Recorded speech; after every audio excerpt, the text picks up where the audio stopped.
Welcome to a special edition of MEED Live. My name is Richard Thompson. I am the editorial director of MEED, and I will be the moderator for today's webinar. It's unusual for all of us, where the team is dialing in from home, and we're doing a combination of presentations and discussion from remote sources. So please bear with us if we have any technical challenges today. The purpose of today's session, if we could move to the next slide, please. The purpose of today's session is to look at the impact of the coronavirus crisis on the Middle East economy, and particularly looking at the project sector and the various sort of core industries that drive the project market. So the agenda for today, I will give a brief overview of the macroeconomic position. We will then go into a series of short market snapshot presentations from four industry experts from across the MEED team. Ed James, the Director of Content and Analysis at MEED Projects, Colin Foreman, MEED's Deputy Editor, Indrajit Sen, MEED's Oil and Gas Editor, and Jennifer Aguinaldo, MEED's Power and Water Editor.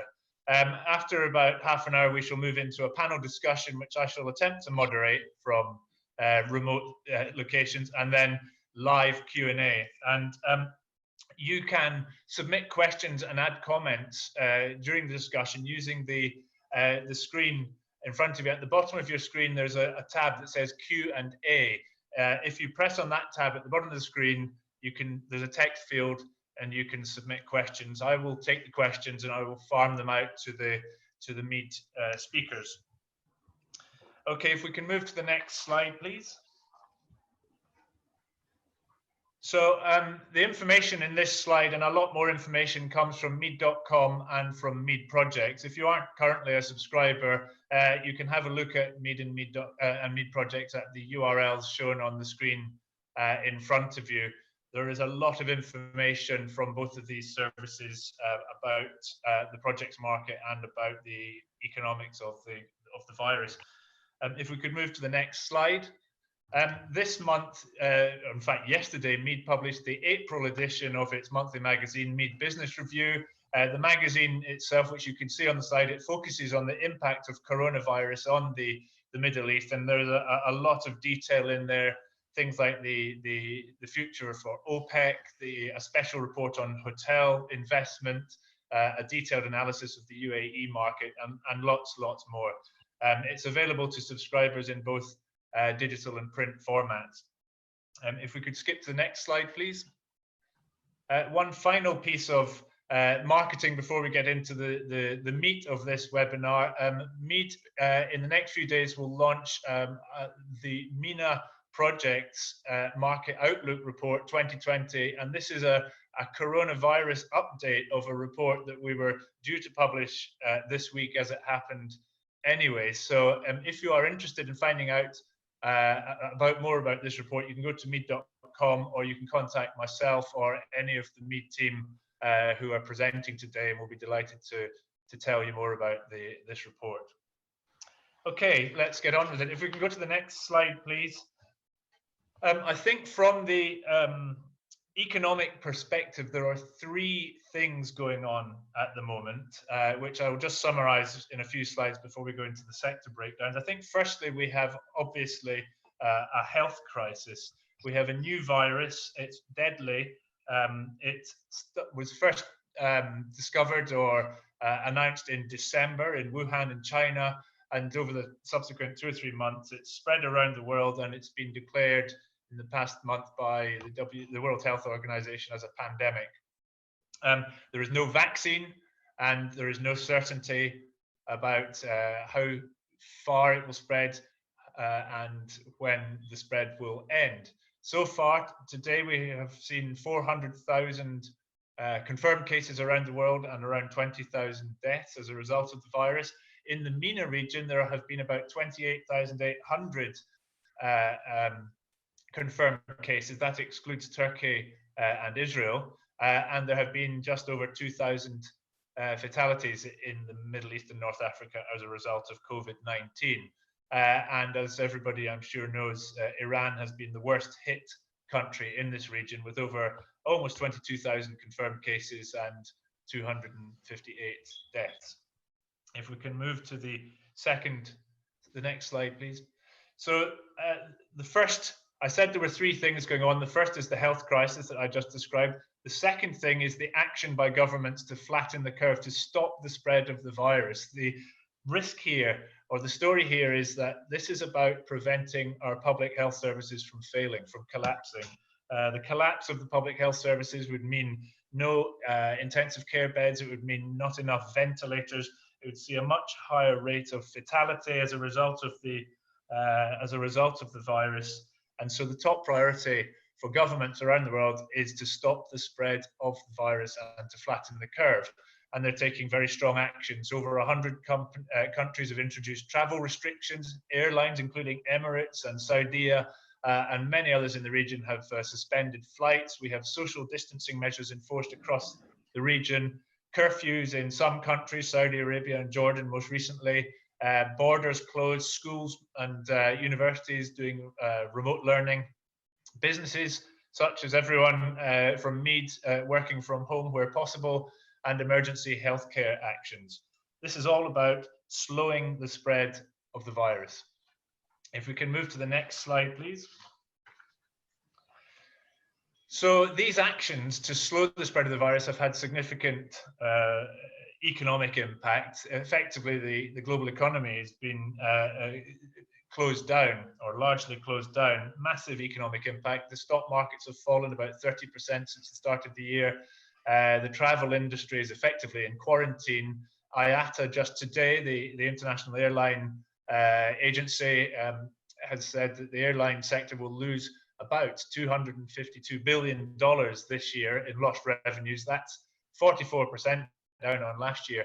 And that estimate is actually double the losses they were estimating just at the start of March. So really, the airline industry has gone into lockdown. Industrial production has fallen in China in the first 2 months of the year. JP Morgan, in the past 24 hours, has said that about 60% of the global economy will be affected. The IMF has said that the economic impact will be as severe as 2008, the global financial crisis. The International Institute for Finance has said global growth in 2020 will be, the global economy will shrink by 1.5%, so a global recession. And then affecting this region, oil prices have dropped 60% since the start of the year, from $73 a barrel to below $27 a barrel. And so that's what we have seen so far. I've been speaking to a lot of economists, and there is a lot of optimism. Well, there are mixed reviews, but a lot of people feel that there could be a rapid recovery in the second half of the year, but it's certainly not certain, and it really does depend on how effective the shutdown measures are and the actions to slow the spread. But there is that possibility that an increasing number of people seem to be referring to. Okay, if we can go to the next slide, please.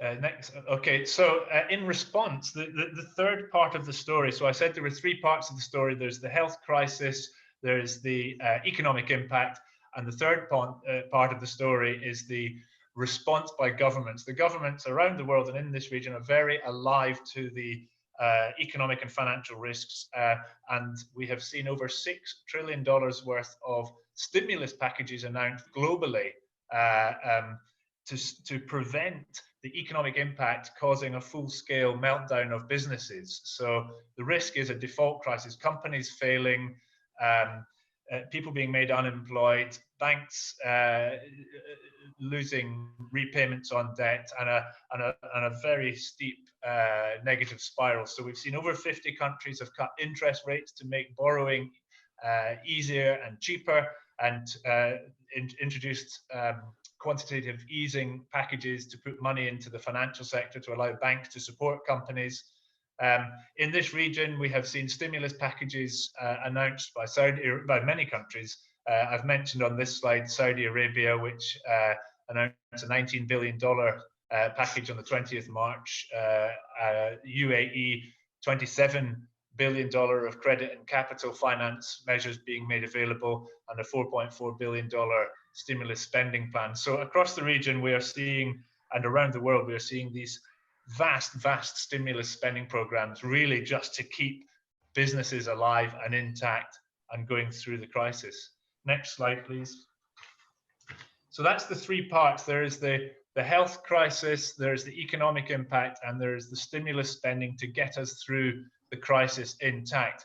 The Middle East, however, is facing a double whammy. The effect of oil prices will have a major impact on the finances of the region, which then impacts on everyone on this video. Oil prices, obviously, no one knows how the duration of this virus, how long the duration will last, and the full impact. But the ranges of estimates I'm getting for average oil prices for this year are between $30 and $45 a barrel for the average over the year. That's down from previous forecasts of $60 a barrel for the year, and most budgets in this region are balanced at around $70 a barrel. So what we're going to see is a huge rise in fiscal deficits, perhaps as high as 30% of GDP across the GCC, up from around 10%, either side of 10%, depending on which country you're looking at.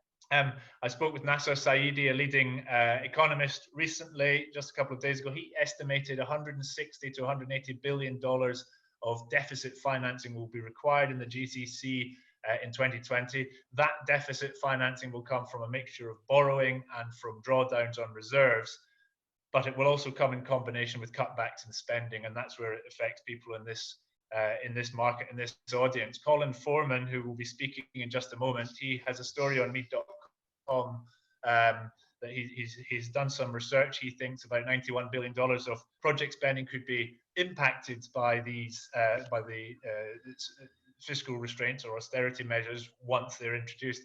And Ed, I'm sure, has much more specific granular information on the outlook for contract awards.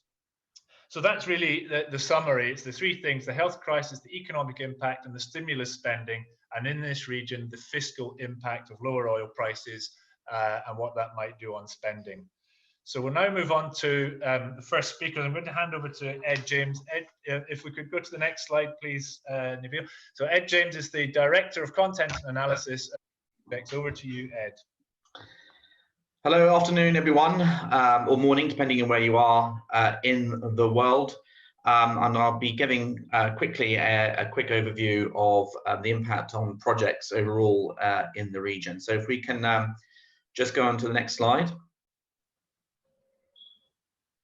Okay, so when we're doing the forecast and analysing the impact of the situation on the market, I think we've got to take into account three different scenarios. The first and probably the best scenario is that we are in lockdown effectively for between 30 and 60 days, and that normal life will resume shortly after, and the economies will bounce back and spending will resume. In a worst case scenario, we're going to be in lockdown for longer than that, potentially for up to 6 months. There's a threat of the second wave of the virus going around the world, which means that the lockdown has to continue for longer. And the situation is going to remain very difficult until a vaccine is finally rolled out, probably at best estimates at the end of this year or early next year.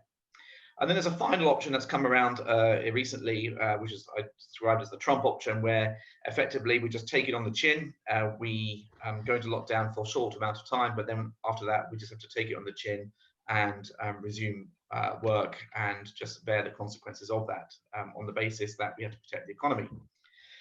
So how does that, if we go on to the next slide, we can see some anecdotal or qualitative analysis on what's happening on the projects market. Now, we have to take into account that the projects market in the region was already suffering. We've seen year-on-year declines in project spending since the oil price fall in 2014-15.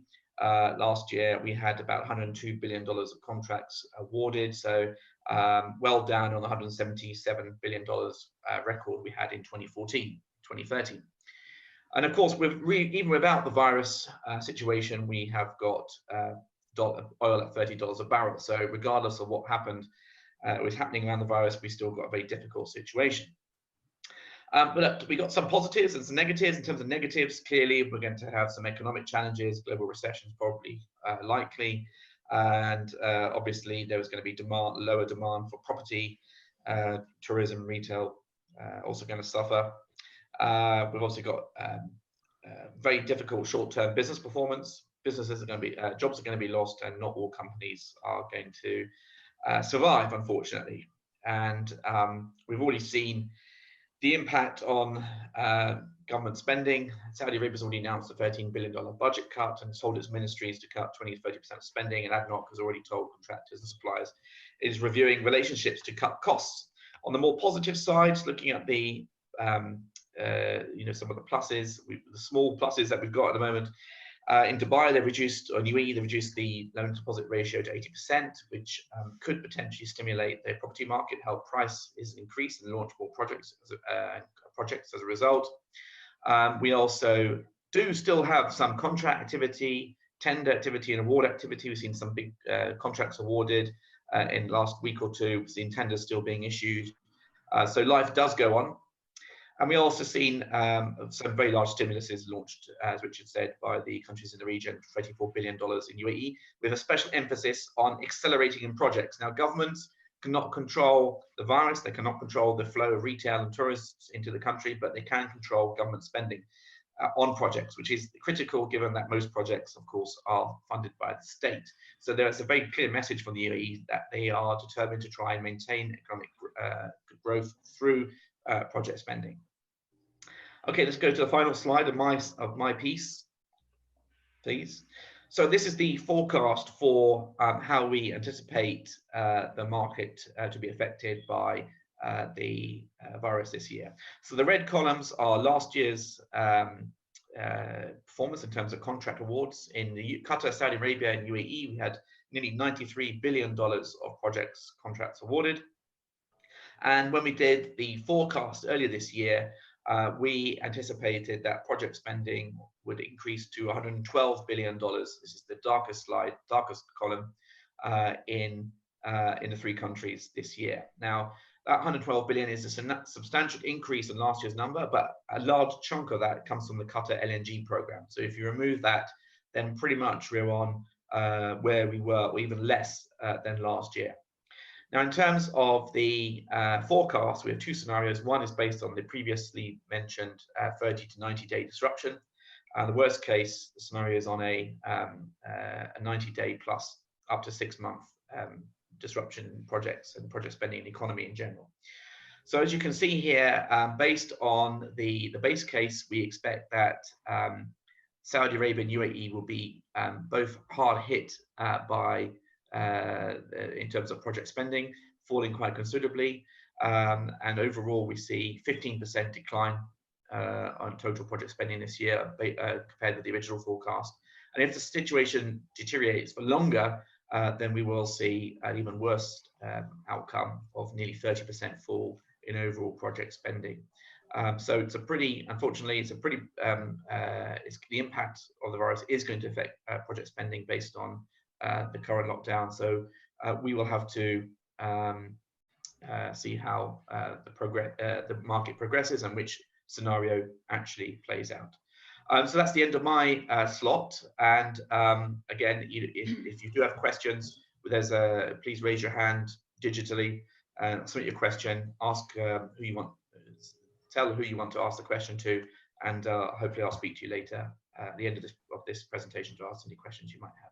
Okay, thanks, Ed. Just before we move on to Colin, Ed, I've had some questions have been coming in, and as you said, everyone can submit questions using the Q&A button at the bottom of their screen. One question for you, just briefly, Ed, is which sectors do you see being most hit, and which do you think maintain business in the second half of this year? Sure. I think the construction and transport sectors will be the hardest hit, looking at the data, and I think overall we'll see some uplift in oil and gas spending this year. I think it's also important to bear in mind that a lot of budgets have already been set for these active projects and bid and tender, and our experience from 2015 with the oil price fall is that once budgets have been committed and tender starts and the projects will be awarded.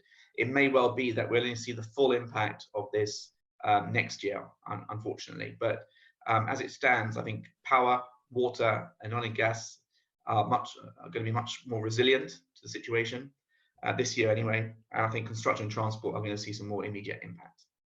Okay, thank you. So you can submit questions using the Q&A button at the bottom of your screen, and I will moderate them as we go. In the meantime, we'll move on to Colin Foreman. Colin Foreman is the deputy editor of MEED, and many of you will know him for his many years covering construction and infrastructure. Over to you, Colin. Nabil, if we could have the next slide. Hello everyone, thank you for joining us today. Right on cue, my first bullet point is that work continues on site generally.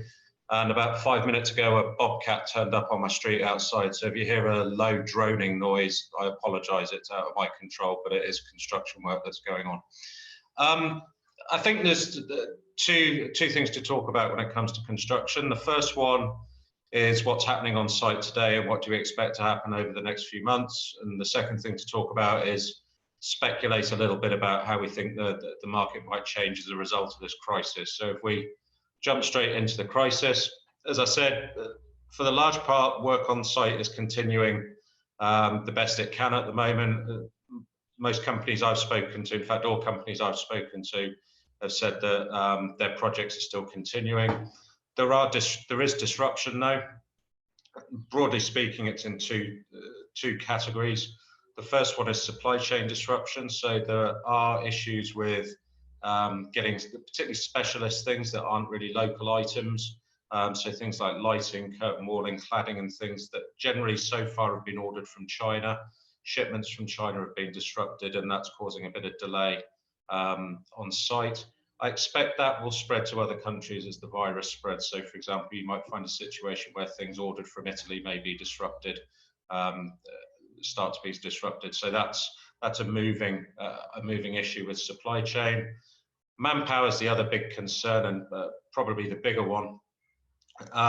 That's on a number of levels. On the sort of the management and expertise level, people are unable to travel. So that's obviously having an impact on business where you've got senior people or specialist people that travel from job to job, they're unable to visit sites. And then the thornier issue of what you do with labour if you've got infections on labour camps, if labour camps get put onto lockdown, all that kind of thing is an issue that I think that the industry is going to have to deal with in the coming weeks. Those things put together, I think most companies really do expect that the virus will cause some disruption and will slow down the delivery of projects. So that opens up really a legal question. So the thing to do is really look at your contracts and see what's happening in your contracts. And then what's going to happen? Are you going to be granted an extension of time? The general feeling is that this is a problem that everyone's into. If you see the mood music that's coming out of governments in particular, it's a collective problem. We all need to work on this together. So the feeling is that extensions of time will be sort of received fairly favourably. I think the trickier issue in the long term is going to be whether that time is going to be compensated for. Obviously, people are still paying wages for people that are working on sites and things like that. So you can't just give time without there being a cost issue for the contractor. So I think that's going to be the difficult one. What's that going to mean for companies over the next few months? Well, if you incur additional costs and you weren't planning for it, you're going to need some sort of finance. The market was pretty cash strapped anyway, so I think that's going to mean additional finance needed. The good news is in some markets, such as the UAE, Saudi Arabia, and Qatar, there has been support coming through from central banks to try and make loan rollovers and extension of loan periods a bit easier. So that financial situation is a bit easier in some markets than others. However, some companies will be unable to bridge the gap with finance. So I think there could be a lot of companies under severe financial stress over the next month or two as this situation plays out. Then if the disruption becomes a lot more severe, you could find the projects grind to a halt, and that could be for two reasons. One, the actual delivery can't be achieved, and secondly, client bodies, particularly on the private sector side, may feel that a project's no longer viable. We've already seen hotels closing down temporarily in Dubai as demand falls off, and they're starting to come through with stories now of projects that were just starting being put on hold or suspended as client bodies really just assess their capital spending going forward. So far, that's been a private sector phenomenon, but it might switch through into government spending as well. The noise as well from companies is that tendering at the moment is continuing. There doesn't seem to be that much of a slide in schedules. The feeling is that, particularly on the government side, people are trying to maintain working patterns. They're trying to still keep active. So remote working is still happening. So tendering is continuing. I suspect that while that will happen, you'll find a problem with getting sign off on contract awards. I think I think tendering is something that you can continue doing, but signing off on a contract, I think, will be a little bit more difficult, and it would be difficult for governments to do that when they've potentially got a lot of extra spending to do with things like healthcare coming through in the near future. Colin, if I can just interrupt briefly there, sorry, that was extremely good. I want to move on to Indrajit to talk about oil and gas, but before we do, we've had quite a lot of questions about Expo, the impact on Dubai Expo, and you wrote a piece on MEED.com this morning on this topic. Can you just briefly give a comment on what you think is the situation regarding Expo? Yeah, the situation for Expo at the moment is that it's continuing as planned, which means it opens on the 20th of October this year. There was a meeting earlier this month where they discussed the impact of the coronavirus, and they said after that meeting that they'd reconvene in a few weeks to discuss the issue again and reassess the situation.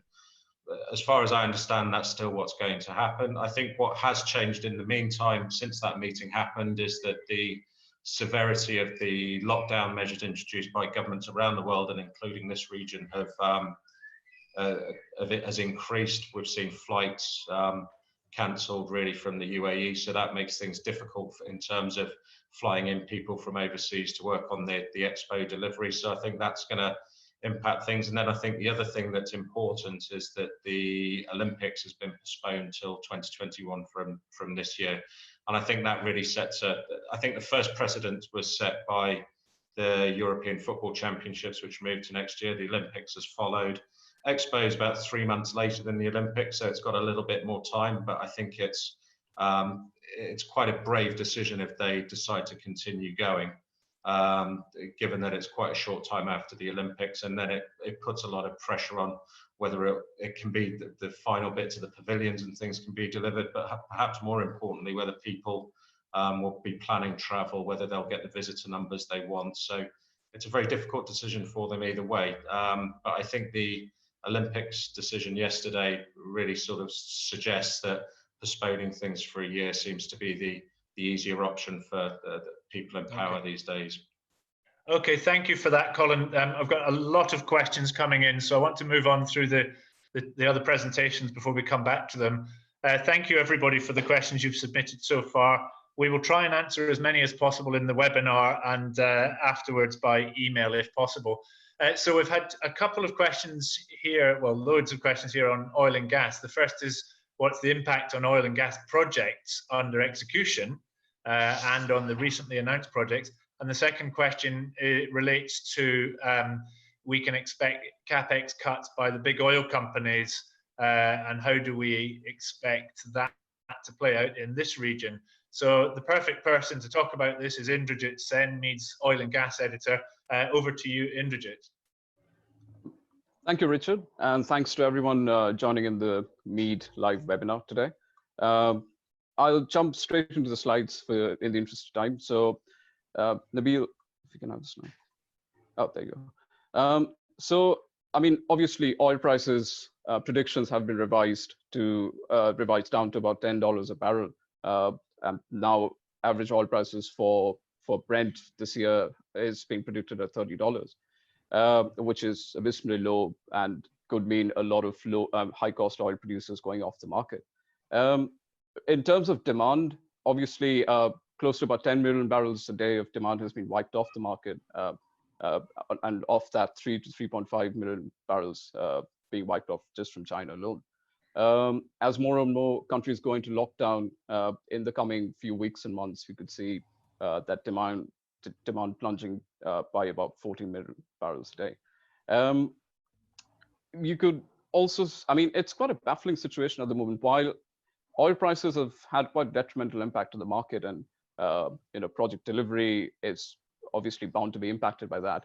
The long-term capex plans, especially by Gulf NOCs, remain in place. So obviously we've had official, MEED has had official confirmations from both Saudi Aramco and ADNOC that the long-term capital commitments remain in place, and there has been no corporate changes to that. And also, I mean, just to breathe some positivity into the oil price sentiment, there have been backdoor negotiations going on between Saudi Arabia and the US. Obviously, President Trump's been leading the efforts to sort of calm the endurance race, if you may, between Saudi Arabia and Russia, which has been popularly dubbed as the oil price war. It's not proving beneficial to anyone's interests. Russia obviously has had a very high threshold for low oil prices, but current prices don't even support their objective. So yes, I mean, negotiations are continuing. In fact, we in the next few weeks or so, we could even see OPEC entering into new alliance with the US shale oil producers, and replacing Russia from that mechanism. Also, some positive news coming from China, which can safely be said that they've seen the worst of the crisis, and now industrial activity in that country is getting back on track. Obviously, the oil demand from China continues to remain very low. But then, in the meantime, the past few weeks, what they've been doing is they've been building the stockpiles and inventories. So, and obviously, countries like India, Indonesia, and other major oil consumers in Asia have been taking advantage of the official selling prices, which have been given at discounted rates.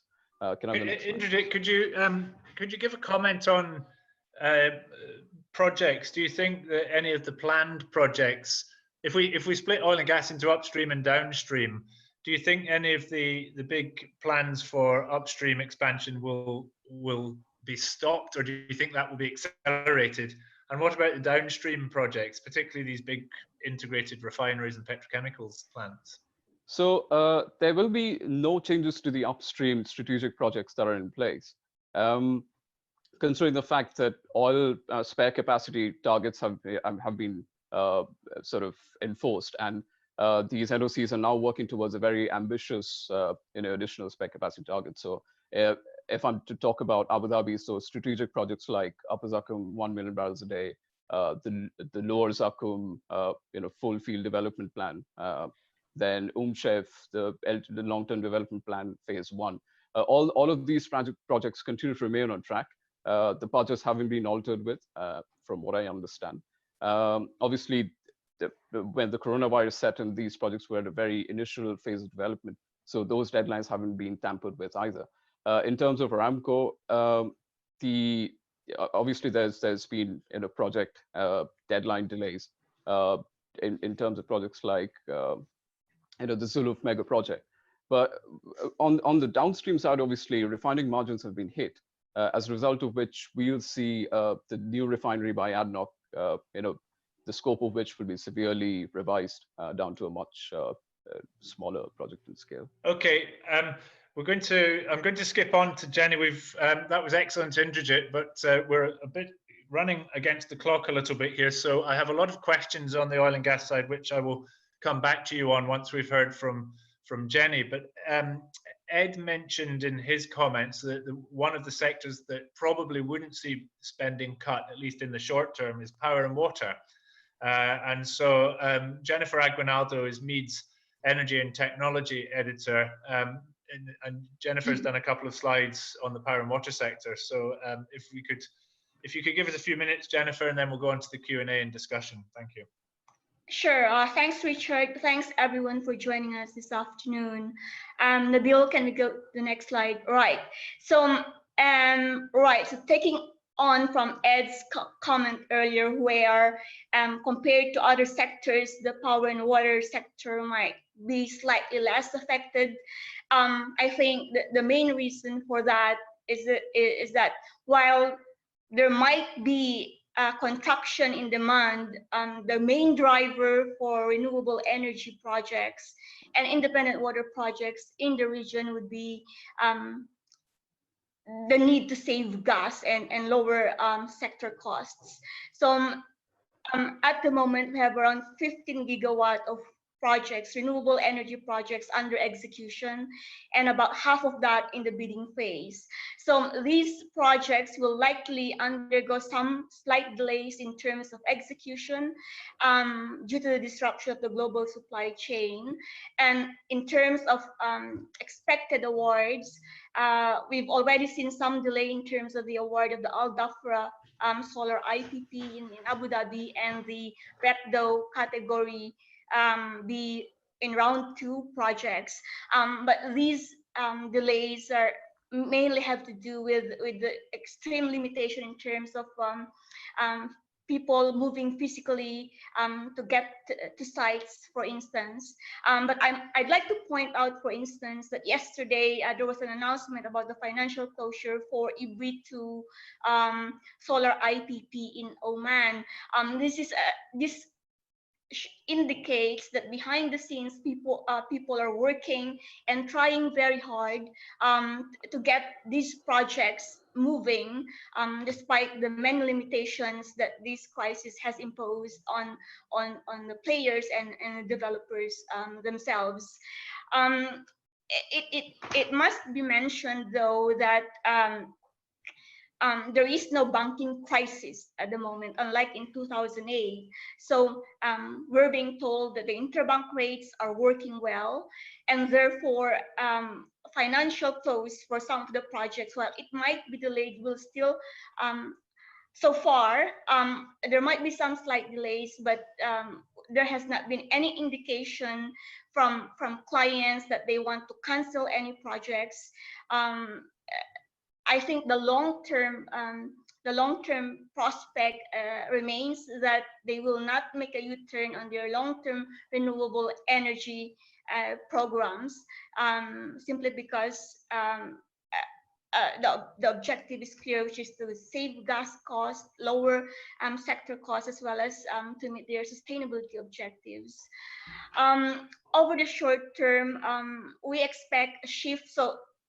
So the power development supply chain is Chinese-centric, if you will, and over the short term, there's an expectation of developers shifting to non-Chinese suppliers at their cost, but that will not be happening for long term, because we've seen that other sources of supply, say Spain, Italy, and the US, are also having some lockdowns or partial lockdowns. So this is something that experts tell us is just a short-term phenomenon.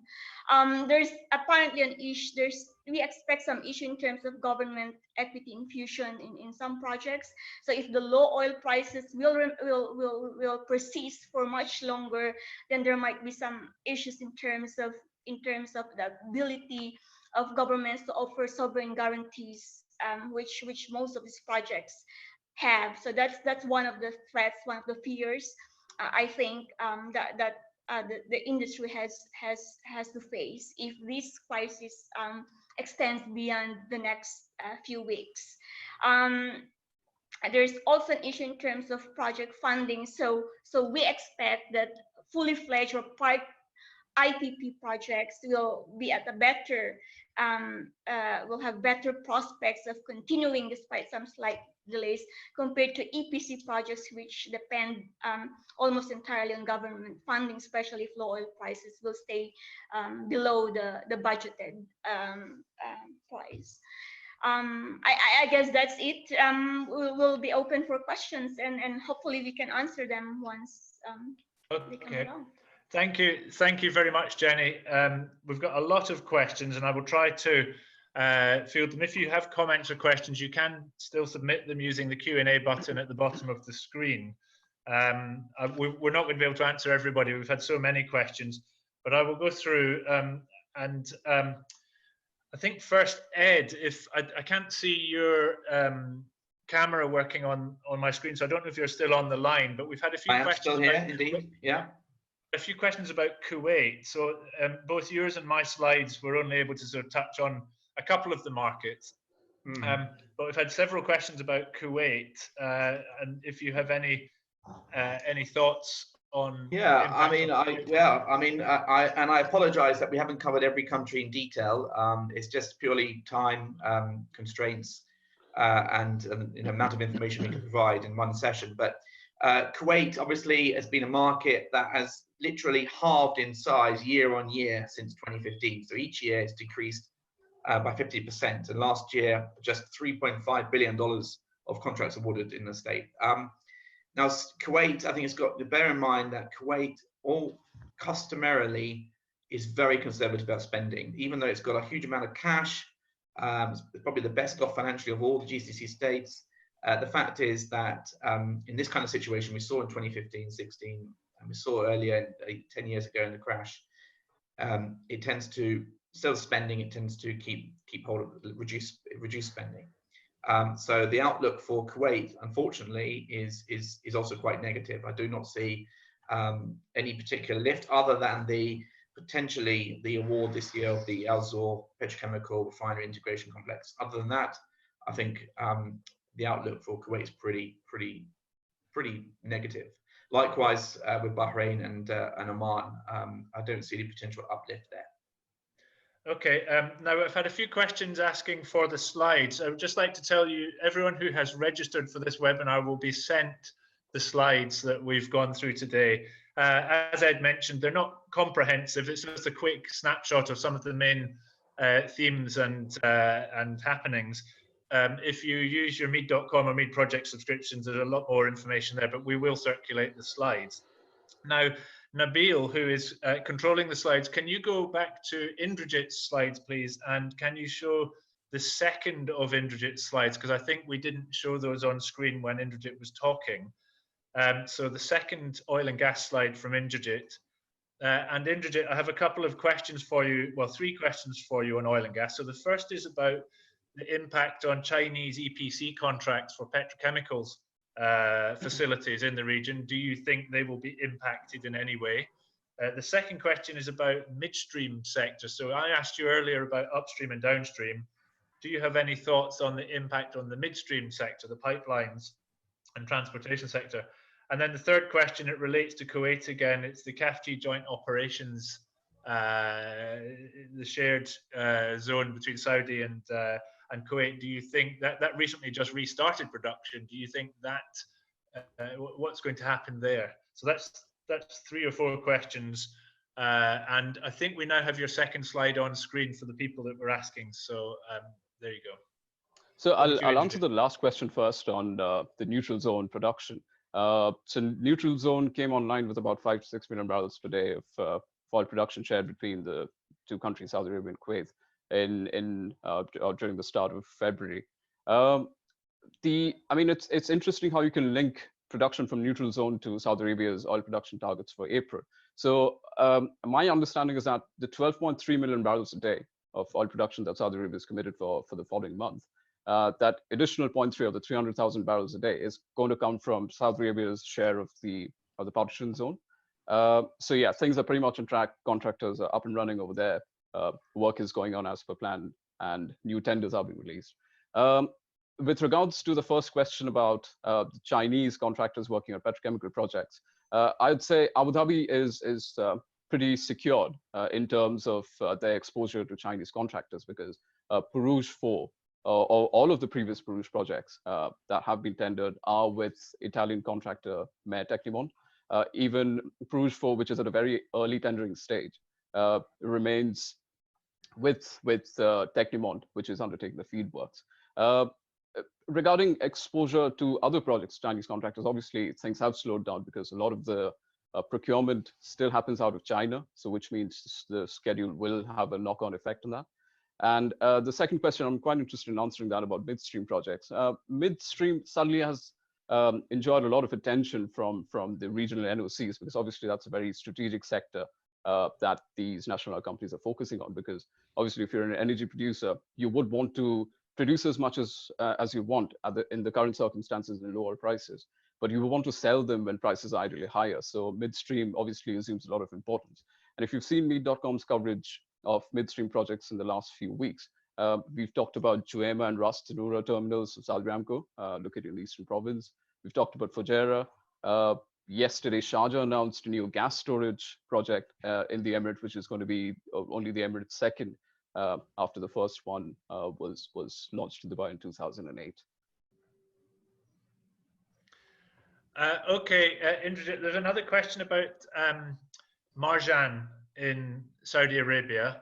If you think there'll be any impact or how that might be affected, then that was something like $16 billion worth of contracts awarded last year on that field development project. There's another question for you on the North Field expansion in Qatar, if you have any thoughts. And then one final question for you before we move on to Jenny is on Kuwait. Is the petrochemicals project there affected? I mean, I guess we don't really know is the answer to some of these questions, but do you have any thoughts on any of those? So Kuwait petrochemicals, the Al Zour refining and petrochemicals integrated project, as Ed mentioned earlier in the conversation, Kuwait has a track record of not being very active when it comes to project schedule. So the delays had been going on since last year. Coronavirus has obviously come and aggravated the situation even further. But all expectations are that the Al Zour project will be awarded this year. I mean, everything's in place for that to happen. Regarding a North Field expansion, obviously, I think the 5th train of that project has been put on hold by QP or Qatar Gas. Obviously, that has got very little to do with the coronavirus situation. That's more in line with the outlook for gas demand in the rest of the year and in 2021. But obviously, QP, I think, has officially said that project has not been cancelled, but only gone back to the drawing board while they review the prospects. And regarding the Marjan field development project, obviously, as I mentioned regarding exposure to Chinese contractors, package 1, which I think is the biggest package of the whole Marjan mega project, which is about, yes, $16 billion. Most of the fabrication, I understand, have been told, has been happening out of China, which is what has slowed the whole schedule. Plus McDermott, the US contractor, being awarded 2 of the major packages 1 and 4. And with the whole bankruptcy situation, that's somewhat put the execution work in a bit of jeopardy. But as McDermott continues to emerge out of their bankruptcy situation, I think things are going to progress as per schedule from here on.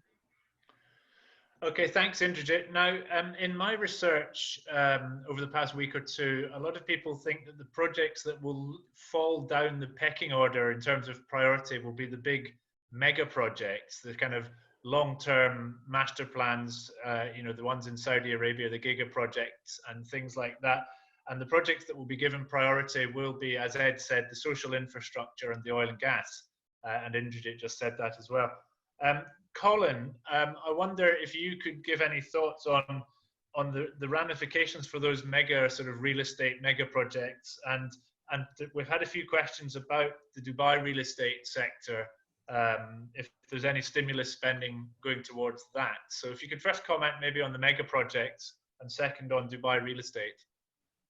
Yeah, I think they'll be challenged. I mean, I think they're relying heavily on international investment and foreign investment. And as we've all been reading, the financial markets have been hit quite heavily, so people won't be have as much money to invest. And then on top of that, there's a lot of uncertainty.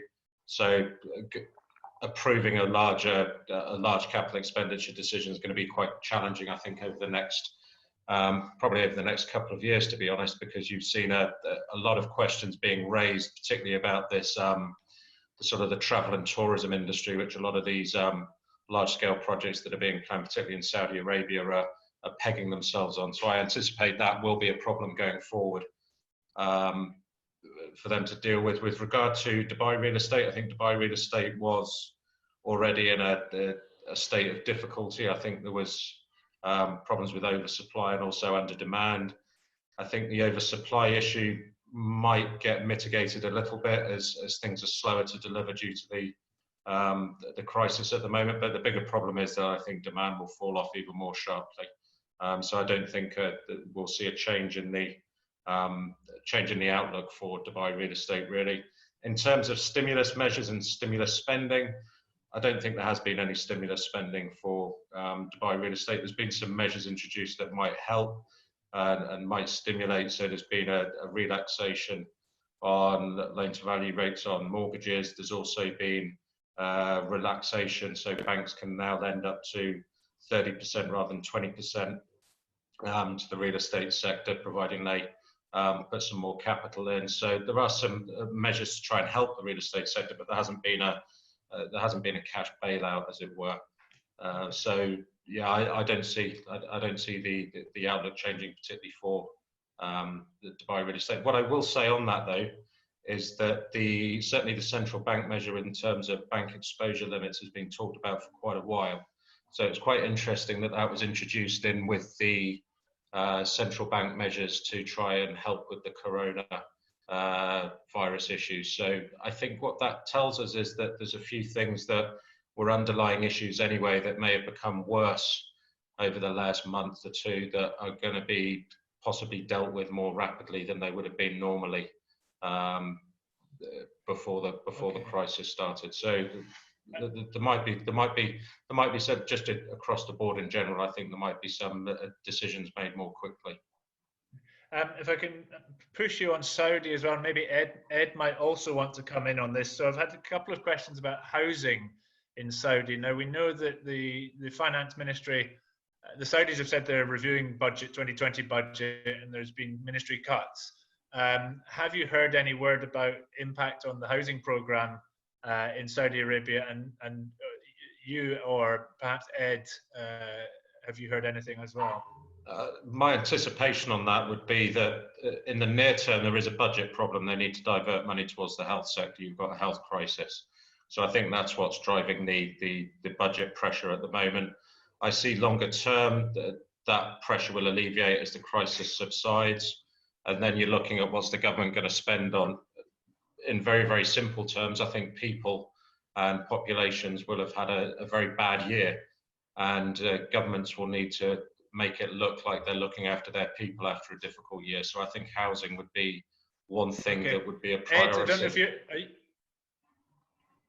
Yeah, I mean, I think, well, if you look at the Saudi housing program, it tends to be split between directly government-funded projects and those which are funded where the government has given the kind of development contract to private sector. I think it's the latter, where the private sector are going to be financing and developing these projects, which might have some short-term impact due to financial situation. However, I think the government-funded, directly funded programs will continue. I think, as Colin said, at the end of the day, you've got massive demographic pressure, and it goes across. If you want to know what sectors are going to be doing well, it's the ones where the governments have no choice but to continue going ahead with the projects. That's social infrastructure projects, housing, and power and water schemes in particular. And then when you look at oil and gas, the NOCs are looking at 5-year horizons. They're not looking at the situation now, they're looking at what's required in the market in 3, 4, 5 years' time. And if we go back using historical references, 5 years ago, the oil price fall, 10 years ago, the real estate crash, spending increased massively in 2009 in oil and gas and power, because the governments were looking at a longer term horizon. And also, most important, very importantly, EPC prices fall. And NOCs are going to come in and take advantage of that. If it becomes 20% cheaper to build your project, then take advantage of it. We've had a couple of questions on this, Ed. So people are asking both you and Colin about the impact on construction prices. So as you just mentioned, the oil price fall in 2014 led to, it was 2011 after the financial crisis led to a spike in EPC awards. Do you think that's going to happen again, or might we see inflation because of the disrupted supply chains? I don't know if you've heard anything, or Colin. My view is that it's a different situation this time. I think the last time that, well, the time you referred to, sort of the 2010, 11, 12 period, EPC costs have been highly inflated in 2007, 2008, and then people came in and made a saving. I think EPC costs have been under tremendous pressure anyway. So I would suggest that the wiggle room for getting a saving will be a lot more constrained than it would have been in the past. I don't know what you're feeling, Ed. Yeah, I think that's a good point. We are though seeing an emergence of the Chinese coming in very, very strong across the board, you know, all over the region now, bringing down prices. And I think on construction, just regarding construction costs, we're already seeing a kind of race to the bottom in terms of construction costs in the region, particularly in places like Dubai, where the clients obviously looking to get as much cost savings as possible. By employing the cheapest possible, getting the lowest possible bids, and from the, you know, the emerging contractors, and I think that trend is going to continue even more. So, as if the number of projects reduce, competition increases, margins drop, and again, it just continues to be a race to the bottom. So, I don't think it's great news for the construction industry, but of course, but I think construction costs will just continue to decline. I expect two things. I think there's two things to look out for. I'm not really sure which way it's going to go. My feeling is certainly that, as you were saying, on Dubai, construction prices have been driven down. I think that's been on two fronts. One, you've had a lot of local players establishing themselves, smaller players picking up increasingly bigger jobs. I think a lot of the smaller companies over this period where they're not getting, where they've got disruption and finance problems, could well go out of business. So I can see a lot of the smaller players being knocked out of the game in the next few months. At the same time, I agree with your point about Chinese contractors over the last couple of years have really become a force to be reckoned with, certainly in construction. The interesting thing there is that was a trend that was happening already, but over the last few months, for the first time, we've got a Chinese economy that's not growing anymore. So I expect the pressure on Chinese firms to look for work overseas will increase even more. And if we look at things like the Asian financial crisis in 1997, and to a lesser extent, the global financial crisis in 2007-8, we had the likes of the Koreans looking for work overseas, and the Southern Europeans aggressively looking for work overseas as well. And I expect the Chinese will be even more hungry for work going forward. Okay, now this is for everybody, I guess, but maybe Ed and Colin again. There's some questions about, do we expect clients to come back and push for lower prices? So with governments, you know, under fiscal pressure, and they know that contractors and suppliers are going to be very keen to get work where they can, do we expect to see pushback on pricing, Colin? Yeah, easy, yes. How much? 5, 10%, 20%? I don't know, but they'll without question, they'll ask for cheaper pricing. Ed, have you heard anything on these lines?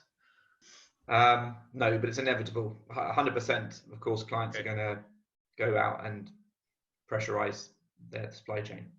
Okay, now Jenny, we've had a question about the water sector. You didn't touch, you focused mostly on the power and renewables in your presentation. We've had a question about the regional water utilities have been looking to sort of increase international collaboration. Do you think that will continue, or do you see any change of strategy? Is it too soon to say what might happen in the water sector? Sorry, were you asking in terms of whether investment appetite will decrease as a result of this? So the question was about strategies for the water utilities. So the questioner said that the Middle East water companies have been following a strategy to increase cooperation with the international water companies and governments. Do you think that they will focus more on their internal resources going forward rather than, so it's a strategic question. I don't know if you, I suspect you haven't had, don't know yet, but. Well, I don't know in terms of international cooperation. There has been, definitely you see Saudi Arabia and Abu Dhabi in particular and Dubai basically pushing for independent water projects. One, not to meet demand, and number two, to move from energy intensive older technologies like MSF to RO, which is part of their sustainability objectives. So I don't think there will be a major change in terms of their strategy of pursuing independent water projects. In fact, we expect a huge number of projects from SWPC, for instance, to come to the market, whether it's desalination, sewage treatment, or even transmission of water. So again, I'd like to bring the conversation in terms of demand, because there's some assumptions that if the economy slows and contracts, then demand for electricity and water will also contract. Number one, I think we're seeing distribution of demand now. So the limitation in travel and transport being constrained over the short term has meant demand has declined. But on the other hand, demand in air conditioning, for instance, is going to spike up because people are working from home, and it's the same with water as well. So it's a mix. I think it's still too early to say, to make a determination in terms of how the government policies will change in response to these short-term changes that we're seeing. But my feeling is that the strategy, the long-term plan will remain in place, because again, they need to save on gas costs, they need to meet sustainability objectives, and most of this contraction that we're seeing is probably not going to last 20 years, and these programs that they have in place are good for 10 or 20 years.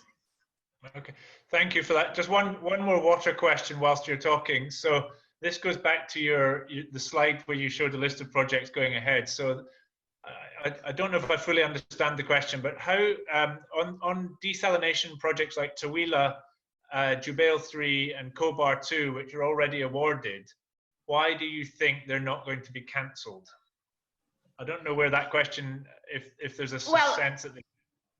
Well, I have not said they will not be cancelled. In fact, I did not include those 3 projects in my slide, but they have reached financial close. And they have started construction as well. We're not seeing any indication, at least I have not seen any indication, that the clients are looking at canceling those projects. Again, I think it's too early to say. Maybe if we wait 4 to 6 months and see how the lockdowns, how these containment measures will impact demand, then maybe we will hear from them. But from what I know, there has not been any sort of indication at all that these projects will be cancelled. If I could just add, sorry, Richard, if I could just add, the water sector, I think, is the most resilient and robust of all sectors in the GCC. If you look at all long-term projections for demand in water, it is quite astonishing. By 2030 to 2040-50, the demand for water, wastewater treatment, and TSE reuse. So water sector is the only sector which has seen year-on-year growth in terms of value of projects awarded in the last 5 years. And I fully expect that to continue. It's just NWC in Saudi Arabia, for example, is planning $45 billion of contracts in water treatment and distribution alone in the next 5 years. So it's definitely the growth sector in the market, and I fully expect that to continue, regardless of the situation right now. Yeah, and of course, it's in line with their need to save gas, right? So they will need to build this new reverse osmosis plants in order to foster greater efficiency in the sector as well. Okay, thank you. No, we've come to the end of our time. It's almost 2:10, so we've slightly overrun. So I'm going to bring the session to a close, but a few footnotes. I think firstly we've had about 117 questions submitted, which is fantastic. Thank you for everybody for joining in and participating. That obviously there is an appetite for information we intend to try and do these webinars on a regular basis, hopefully weekly, and watch out for the emails and alerts. You know, we'll keep you informed. What we will do we will use these questions to try and shape the content of future webinars. So hopefully we can you know, answer the topics that are causing you concern. The questions that we've been unable to answer on the webinar today, we'll try and also answer them by email if we can as well. Some of them are not possible to answer. The kind of what happens if the outbreak continues and things like that. It gets into the realm of speculation. I think we'd rather avoid that. There's a couple here. One is about impact on food and beverages. Now, it's not our core sector, but I do know that globally, restaurant sales are down 92% globally. And obviously the hotel and tourism sector has been hit hugely in this region by the travel cuts. So I think the outlook for the food and beverage sector is extremely grim in the near term. There's another question about the automotive sector, specifically in Qatar, but there was a more general one as well. Again, we saw car sales in China drop 92% in the first 2 months of this year. There isn't a big manufacturing base for automotive in this region, but car sales, I imagine, are going to be hit just like everything else, and fleet rentals. Car production's also being shut down as well, Richard.